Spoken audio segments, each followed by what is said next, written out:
Yung mga nagtatambay lang doon, lahat sila nakaisabong, nakapapanood ng video. Sabi ko, nako, this is going to be another problem in our country, and it became a big problem in our country. So, this online gaming has only been siguro popularized in the last 2 years. So if we continue this in the next 2 years, by the end of the term of the president, we'll be a nation of online gamblers, a nation of addicted gamblers, and a drop, and you'll see all across the board, in all sectors, there will be a drop in productivity, drop in consumer spending, there will be a drop even in energy utilization kasi wala na sila pambayad ng kuryente. And this will also increase the number of crimes, petty crimes, theft, scamming, and all that, para na makapagbayad dito sa addiction na ito. So we have to stop this. We have to stop this. Or else, kawawa po yung ating mga anak, ating mga kababayan. So sir, considering na maraming sumusuporta dyan sa proposed bill nyo na yan, sa tingin nyo, mabilis siyang maaprubahan dito sa Senate? Alam mo, problema natin, malalakas na individual ang kalaban natin dito. Mayayaman po ito. Nakikinabang dito sa online gaming, sir? Mayayaman po ang mga kalaban natin dito. We all know that the owners of online gaming sites are very wealthy and powerful individuals. It's going to be a tough fight. Marami akong kausap na mga senador, halos kalahati naman ay pabor dito sa ipagbawal ang online gaming or high regulation. Pero hindi pa natatakot ako, hindi pa lumalabas yung mga, syempre, hindi pa nagfe-flex ng muscle. Ito mga maglalabi against the banning. And that's the fight that I need the people themselves. Kailangan talaga natin dito yung taong bayan. Yung sila na mismo, sukang-suka na sila, na sila na mismo magsasalita. Kasi sasabihin ko na yun sa ating mga kababayan, mga makapangyarihan ng kalaban natin dito. And I need your support. We all need your support. Those who are trying to ban this need your support. Para may tuloy natin ang laban na ito. Ako till the end. I will vote for it till the very end. Bahala na. Magalit sila sa akin. Marami talaga mga bilyonaryo matatamaan dito. And I think we all know how they play the game. And I hope that the House of Representatives, okay na dito sa Senate, kasi sa Senate, we do things sometimes that are unpopular to certain sectors, but it's good for the people. Pero ang apela ko po ay sa House of Representatives. Ang aking asawa po ay nag-file din po similar measure. All 4 Bukidnon congressmen filed the measure on banning also online gaming. So, sana mag-follow suit ang iba't ibang mga congressmen and women na ipagbawal natin itong online gaming. Sir, the mere fact na mahaba yung proseso ng pag-approve ng isang batas, tanong ni Nympha, yung kasing sa Pogo at Isabong, napatigil muna through executive order. So, mananawagan ka ba na mag-issue muna? Malaking bagay, alam mo, Ate Sally, sa ating mga mahal na Senate media, malaking bagay na ang posisyon ng presidente ay mapapakinggan natin dito. Malaking bagay yun. Dahil, tamang sinabi mo, yung Isabong pinatigil po ni TRRD yan, ni Tatay Digong. Yung Pogo pinatigil po ni Presidente Marcos. So, biro mo yung Pogo nga that was offshore gaming. So, hindi apektado ang kababayan natin dito. Ang apektado mga taga-China. Kasi it was focused on China. Yung games na yan, offshore gaming yan Ang nangyari lang, dahil nga sa daming Chinese na nakatira dito, unfortunately, we had all sorts of crimes happening within their community na spill over din sa atin. No, yung mga triad pumasok dito, iba't ibang gang, iba't ibang sindikato. Kaya nagalit na rin po tayo, nakasama na rin po yung pagsispiya. No? Papasok dito bilang Pogo worker, nag-spy pala for the Chinese government.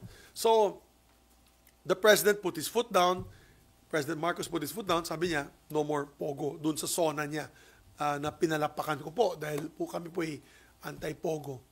So, dito din sa online gaming, it will take the President a lot of political will.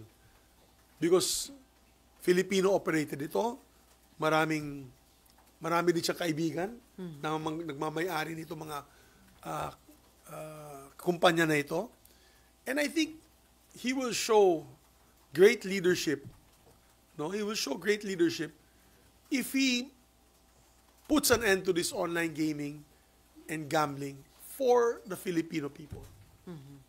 Na makikita talaga na without fear or favor, for the good of the country, we can earn this 47 billion elsewhere. Let's stop online gaming.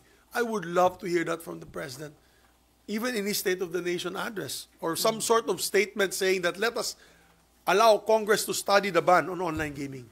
Diba? Ganun muna. Hindi mo ito proprio. Pwede rin ganun. Let us allow Congress to study the ill effects of online gaming. Give me the report and I will act. I will act on it as soon as possible. Yan ang magandang statement. Sana, no? Para maingganyo po tayo. Okay, related question, may Ann? Yes. Okay. Hi, sir. Sir, last week kasi nag-file din si Senator Win about online gambling. Pero mas gusto niya, sir, yung strict regulation. Kasi kapag daw total ban, malamang na magkaroon ng underground operation lang. Well, yan din ang sinabi nila sa Isabong, pero wala naman ako nakikitang Isabong na underground operation. Hinahabol ka agad ng DOJ tsaka ng PNP yung kung merong mga patado ng yung ano tawag dyan yung guerrilla. O sa amin may tawag doon sa Bisaya I forgot. Anyway, it's a Bisaya term na doon na sa barangay tapos binivideo yung laban. You don't think, di kayo naniniwala na posibleng magkaroon ng underground ops kapag tinutal ban nyo, sir? Kasi meron at merong sugarol po eh. Meron sugarol, pero my dear, ang mangyayari dyan, pasaway ang Pilipino eh. Magaling sila makalusot eh. Magaling sila makalusot dito sa online gaming. And there will be groups that will cater, no, to mga Pilipino na pasaway. 'Di ba? Nangyayari 'yun eh.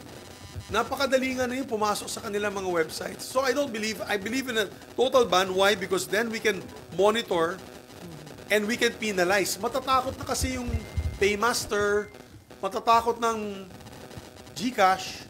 They'll be afraid to use their e-platforms. Without the e-platforms being utilized, then that's a different story. Pero habang nandyan yung e-platforms, pati yung credit cards, wala. Hindi mo mawala yung addiction. Oh. Okay, same question. Ay, okay ka na, may Ann? Mav. Clarification lang po, yung 47B, that's only first quarter 2025? First 3 months of the year lang. Yung foregone revenue. Ay, yung revenue. Opo, yung revenue. So, kung parang if we will go with this number, sir, parang 104. bigger industry pa pala to kaysa sa Pogo. Yes. And the bad part about it, it's utilizing Filipinos, Not foreigner. not foreigners. The bad part about this online gaming, let's say, for example, they earn 160 billion a year, but they're earning it from the people who are gambling on the field. Yung masa. Masa yan. Yung Social ills nga ang mangyayari dyan. This is something alarming na, sir, itong ganung nangyayari. quite alarming.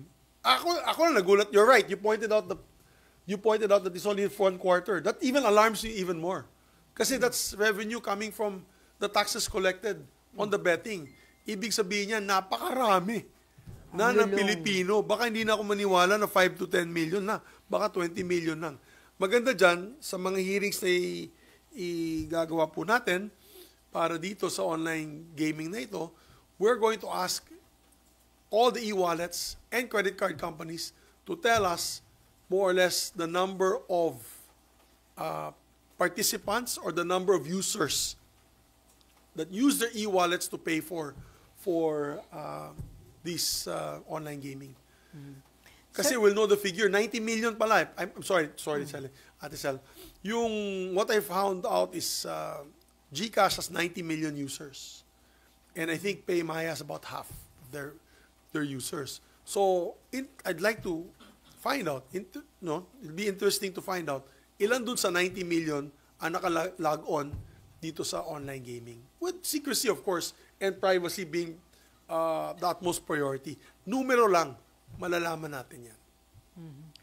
Sir, related question. Raymond and then Marlon. Related was gusto niyo magsalita si Presidente. Would you want na mabanggit niya ito in the forthcoming SONA? Sana. Actually, magsusona tayo this July. Sana po.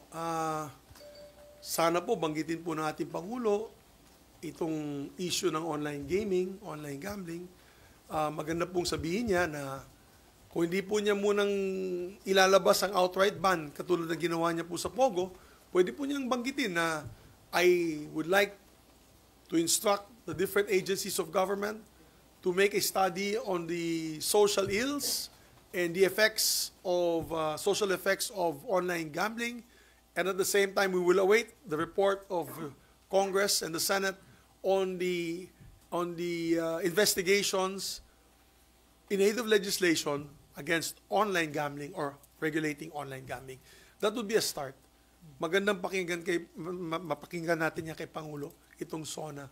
Dahil grabe na, no? Grabe na. Itong pangyayari nga dito sa binanggit ng mayor namin sa Kibaoy, Bukidnon, isa lamang po to sa napakarami. I got LGUs from Bataan yesterday. They sent me messages through Facebook.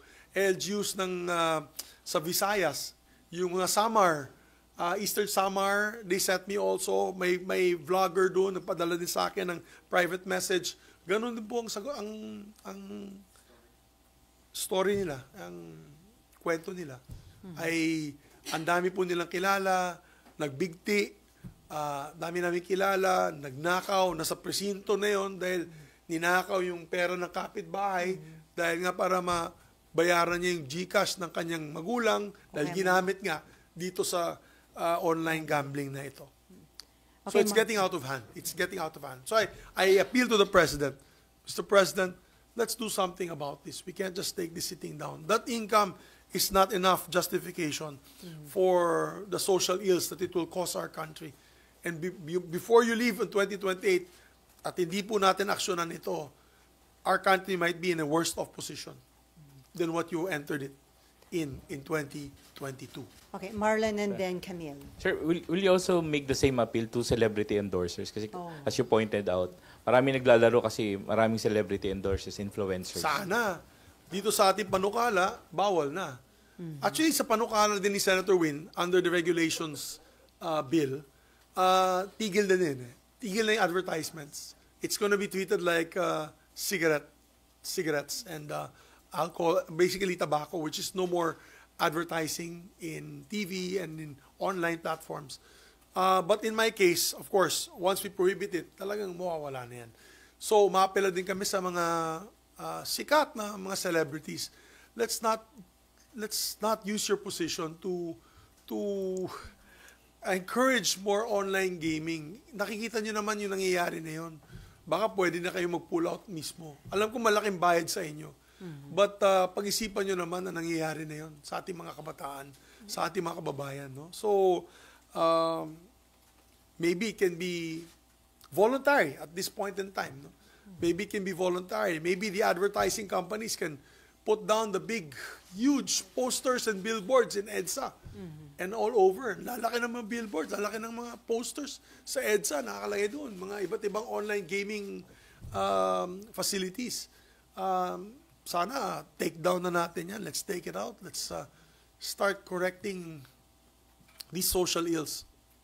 We have to start fighting this. So may info ka ba kung may mga public officials, lawmakers na involved na rin sa online gaming? Marami. Kaya nga sabi ko, makapangyarihan. Kaya, Meron akong alam na, of course, hindi ko na. Meron akong alam na mga lawmakers and of course, officials and very influential people that are in this business. So, again, it will be tough. I mean, I'm not against, for example, yung casinos per se. It's there, legal na yan eh. Legal na yan, nandyan na yan. For example, yung mga bingo sa mall. Okay na rin yun kasi okay na rin yun. Pupunta ka talaga sa mall, dala-dala mo yung pera mo, bibili ka ng ticket, okay na yun eh. Yung sa sweepstakes, okay na yun eh. Ang problema, accessibility. Ayan, sa online. Kayo, baka may mga teenagers kayo na anak na hindi nyo alam, naglalaro na pala, hindi nyo alam, di ba? Kasi halos lahat ng bata na yun, may GCash eh.